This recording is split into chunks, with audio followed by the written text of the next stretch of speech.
ప్రేక్షకులకి నా నమస్కారాలు. మీరు అంటే ఎందుకో మీరు కూడా ఎక్కడన్నా ఏమన్నా భావిస్తున్నారా వైఎస్ఆర్సీపీ అధికారంలో ఉందని? ఉమ్. కాదు కదండి, ఉన్నది ఎన్డీఏ ప్రభుత్వం. మాకు ఇప్పుడు పోలీసులు ఛార్జ్ షీట్ వేస్తారా, వెయ్యరా, వాళ్ళు అరెస్ట్ చేస్తారా, చెయ్యరా, మాకేం అంటే సంబంధం లేదు. ఇప్పుడు రకరకాలుగా వినండి, ఇదేదో ఒక్క ట్విస్టులు నిమిషం, మలుపులు ఒక్క నిమిషం, తిరుగుతుంటే ఇది ఒక్క ఏమైద్దోనని నిమిషం. చూసే వాళ్ళకి అందరికి కంగారు ఉంది కదా. చంద్రిక్ గారు ఒక్క నిమిషం నన్ను మాట్లాడండి. చెప్పండి. ఇప్పుడు ఇష్యూ ఏంటంటే వ్యవస్థల్ని మేనేజ్ చేసే వాళ్ళైతే, వ్యవస్థల్ని భ్రష్టు పట్టించే వాళ్ళైతే, వ్యవస్థల్ని అడ్డం పెట్టుకొని దొంగతనాలు, అక్రమాలు, దుర్మార్గాలు, దాష్టికాలు చేసే వాళ్ళైతే ఏ కమాన్, మార్నింగ్ అయిపోయింది, ఫైర్ అయిపోయింది, లేకపోతే వీళ్ళని అరెస్ట్ చేసేయండి, లేకపోతే ఇది చేసేయండి, లేకపోతే అది చేసేయండి అని చెప్తారు. ఇవాళ వంశీ విషయంలో కూడా ఏం జరుగుతుందో చెప్పండి. మనందరం లెట్స్ టాక్ వెరీ న్యూట్రల్లీ. ఏం జరుగుతుంది? అతనికి సంబంధించినటువంటి తప్పులు బయటపడిన తర్వాత అది కూడా ఎలా బయటపడ్డాయి? సాంకేతిక ఆధారాలతో బయటపడ్డాయి.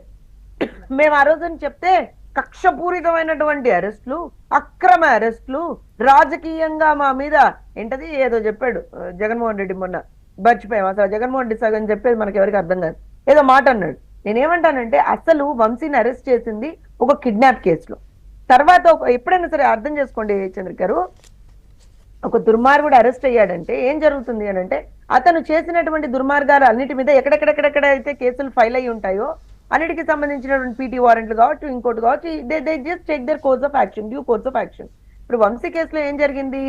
అతనికి సంబంధించినటువంటి ఆ మైహంబూజాలో ఉన్నటువంటి సీసీ కెమెరా ఫుటేజెస్ తో సహా పోలీసులు విడుదల చేసి ఇతను ఈ తప్పు చేశాడు అంటే పోలీసులు వాళ్ళ పని ఎలా చేయాలో వాళ్ళు అలా చేశారు.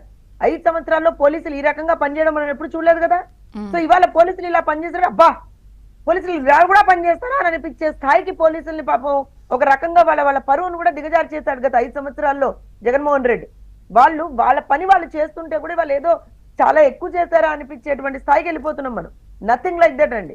వాళ్ళ పని వాళ్ళు చేస్తున్నారు. సాంకేతిక ఆధారాలతో నిందితుల్ని పట్టుకోవడం అనేటువంటిది పోలీసుల పని. వాళ్ళు ఇవాళ బ్రహ్మాండంగా దాన్ని నిర్వర్తించారు.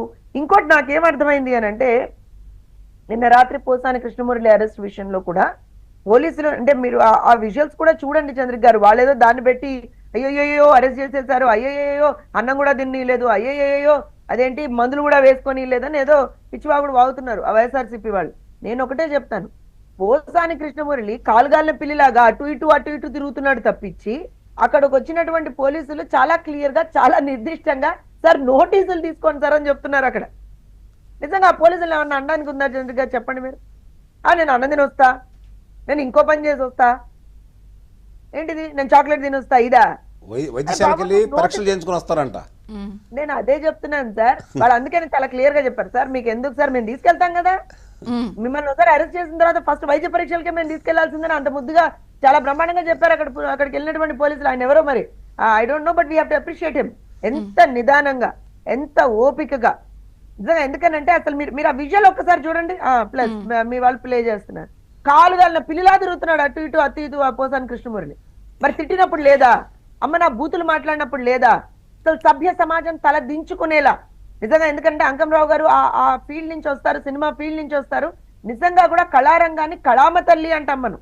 అలాంటి కళామ తల్లికి సంబంధించినటువంటి రంగం నుంచి వచ్చి అమ్మ నా బూతులు మాట్లాడడమే తన పేటెంట్ గా పెట్టుకొని పొద్దున్న లేస్తే రాత్రి వరకు కూడా బూతులు తప్పించి ఇంకొకటి మాట్లాడినటువంటి పోసాని కృష్ణమురళిని మరి ఏ కేసులో అరెస్ట్ చేశారో పోలీసులు డెఫినెట్ గా తెలిసి వెళ్ళండి. దానికి సంబంధించి మనకి మీకు నాకు ఏం తెలియదు. నేను అదే మిమ్మల్ని లాస్ట్ టైం నేను మీ డిబేట్ లో కూర్చున్నప్పుడు కూడా చెప్పాను చంద్రిక్ గారు.